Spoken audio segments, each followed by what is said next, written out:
శ్రీ మార్గశిర లక్షివార వ్రత కథ. పూర్వమున సుశీల అను ఒక బాలిక కలదు. ఆమె చిన్నతనంలో కన్నతల్లి కాలము చేసిన తరువాత తన తండ్రి వేరొక వివాహం చేసుకొనెను. వచ్చిన ఆ సవతి తల్లి సుశీలతో ఇంటి పనులు చేయించుచు తను విశ్రాంతి తీసుకుంటూ ఉండెను. కాలక్రమములో సుశీల సవతి తల్లికి ఒక పిల్లవాడు జన్మించాడు.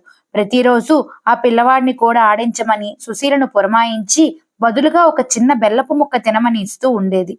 ఇంటి పనులు చేయుచు మరియు శిశువుతో కష్టపడుతున్న సుశీల స్థితికి విచారించి ఇరుగు పొరుగు వారు ఆమెను శ్రీ మహాలక్ష్మిని ఆరాధింపమని చెప్పారు. ఆ మాట విని సుశీల మట్టితో శ్రీ మహాలక్ష్మి యొక్క బొమ్మను చేసి తన కన్న తల్లి వలె భావించి నిత్యము పూజించూ ఉండేది. తన సవతి తల్లి ఇచ్చిన బెల్లపు ముక్కను అమ్మవారికి నివేదన చేస్తూ ఉండేది. కొంతకాలమునకు సుశీలకు యుక్త వయస్సు వచ్చినది. తన తల్లిదండ్రులు ఆమెకు తగిన యువకునికిచ్చి వివాహము చేసిరి. ఆమె తన అత్తవారింటికి వెళుతూ తనతో పాటుగా నిత్యము పూజ చేసే శ్రీ మహాలక్ష్మి బొమ్మను కూడా తీసుకువెళ్ళను. అంతనా పుట్టింటిన గల సిరి సంపదలు కూడా సుశీల వెంట వెళ్లిపోయెను. అత్తింటి వారు ఆకస్మికంగా వృద్ధి చెంది సిరి సంపదలు చూసి ఆశ్చర్యపడుచు తమ కోడలు అదృష్టమునకు మెచ్చుకొని ఆమెను ఆప్యాయంగా చూసుకుంటూ ఉన్నారు. కొంతకాలమునకు సుశీలకు తన పుట్టింటి వారు దారిద్ర్యమును అనుభవించుచున్నారని తెలియవచ్చినది. వారికి సహాయం చేయదలచి తన భర్తను అడుగగా అతను సమ్మతించెను. అంతా తన సవతి తమ్ముణ్ణి పిలిపించి ఒక కర్రకు జోలె కట్టి ఆ జోలెయందు బంగారు నాణెములు పోసి ఇంటికి తీసుకువెళ్ళమని చెప్పెను. తన అక్క చేసిన సహాయానికి ఆనందభరితుడైన ఆ తమ్ముడు తిరుగు ప్రయాణము చేశాను. మార్గమధ్యమున కాలకృత్యములు తీర్చుకొని చూసుకొనిన బంగారు నాణములు గల జోలెకర్ర కనిపించలేదు. ఎవరో దొంగతనం చేసినారని గ్రహించి బాధతో తన ఇంటికి వెళ్లిపోయాను. తరువాత కొంతకాలమునకు ఆ తమ్ముడు సుశీలను కలవగా సంభాషణ మధ్యలో తన బంగారు నాణముల జోలను పోగొట్టుకున్న విషయం చెప్పి దుఃఖించెను. అంతా ఆ సుశీల దిగులు చెందకు అని ఊరడించి మరలా సహాయము చేయదలిచి ఒక చెప్పుల జోడు నిండా వరాహాలు పోసి తన తండ్రికి ఇవ్వమని చెప్పెను.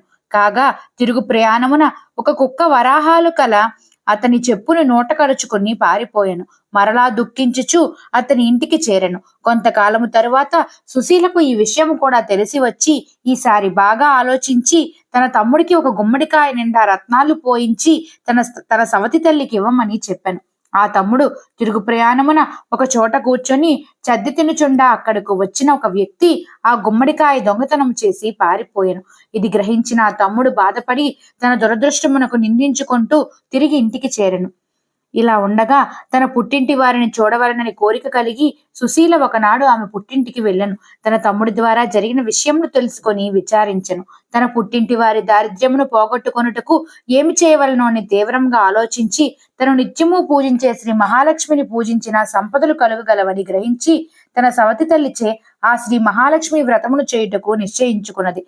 తన పుట్టింటి వారిని తనతో పాటుగా అత్తవారింటికి తీసుకువెళ్ళినది. ఇంతలో మార్గశిర మాసం ప్రారంభమై మొదటి లక్షివారం వచ్చినది. నియమనిష్టలతో సాయంకాలమున శ్రీ మహాలక్ష్మి పూజ చేయవలసి ఉన్నదిగా ఆ రోజు ఏమియునూ తినవద్దని సుశీల తన సవతి తల్లికు చెప్పినది. కాని ఆ సవతి తల్లి పిల్లలకు భోజనం పెడుతూ ఆకలికి తట్టుకొనలేక తను కూడా చద్దన్నము తిన్నది. ఉపవాస దీక్షను ఆమె పాటించలేదు కనుక పూజ చేయరాదని మరుసటి లక్షివారం చేసేదమని సుశీల చెప్పాను. రెండవ లక్షివారపు సాయంత్రం ఆ సవతి తల్లి స్నానము చేసుకొని తలకు నూనె రాసుకొనెను. ఇది అమంగళక సూచిక కనుక పూజను మరుసటి వారం చేయదమని సుశీల చెప్పాను. మూడవ లక్షివారపు సాయంత్రం ఆ సవతి తల్లి పిల్లలకు జడవేయుచు తను కూడా తల దువ్వుకొనెను. సంధ్యా సమయమున కేశాలంకరణ అమంగళకరము కనుక ఆ పనికి సుశీల విచారించెను. మరుసటి లక్షివారము తన సవిత తల్లిని నిష్టగా ఉంచదలిచి ఆమెను ఒక గృహమున కూర్చుండబెట్టి బయట గడియ వేసెను. కాసేపటికి అక్కడ పిల్లలు ఆడుకుంటూ వచ్చి అరటిపండు తిని వాటి తొక్కలను ఆ గృహద్వారము వద్దకు వేసిరి. ఆకలికి తట్టుకొనలేక ఆ సవతి తల్లి ఆ తొక్కలను తినను. ఆ విషయము తెలిసి సుశీల బాధపడెను. ఇంతలో ఆఖరి లక్షివారం వచ్చెను. శ్రీ మహాలక్ష్మి పూజకు శ్రేష్టమైన మార్గశిర మాసం వెడలిపోయిన మంచి అవకాశము చేజారిపోగలదని గ్రహించి ఈసారి ఎటులైనైనా తన సవతి తల్లితో పూజ చేయించవలనని పట్టుదలతో వ్రత భంగము కాకుండా తన తల్లి కొంగును తన కొంగుతో ముడివేసుకొని ఏ విధమైన నియమభంగము కలగకుండా జాగ్రత్త పడినది. ఆనాటి సాయంత్రం తనతో పాటు తన సవతి తల్లితో కూడా శ్రీ మహాలక్ష్మి పూజ చేయించెను. పూజాంతమున ప్రసన్నురాలైన శ్రీ మహాలక్ష్మి సుశీల పెట్టిన నివేదనను స్వీకరించి ఆ సవతి తల్లి పెట్టిన నివేదనను తిరస్కరించింది. భక్తి శ్రద్ధలతో సుశీల ఇది ఏమని అడుగగా ఆ శ్రీ మహాలక్ష్మి, ఓ సుశీల, నీ చిన్నతనమున నువ్వు నా పూజ చేయనప్పుడు ఈ నీ సవతి తల్లి కోపగించి చీపురుతో నిన్ను కొట్టినది. ఆ దోషము వలన నేను ఆమె నివేదనము స్వీకరింపలేను అని చెప్పాను. దానికి ఆ సుశీల తన సవతి తల్లి చేసిన పనిని మన్నింపమని ప్రార్థింపగా అటులనే అని అమ్మవారు పలికి నివేదనము స్వీకరించి వారిరువురి ఇంట సుఖ సంపదలు వృద్ధి చెందగలవని వరము ఇచ్చెను. ఆ ప్రభావమున తన సవతి తల్లి ఇంట సంపదలు క్రమముగా వృద్ధి చెందసాగెను.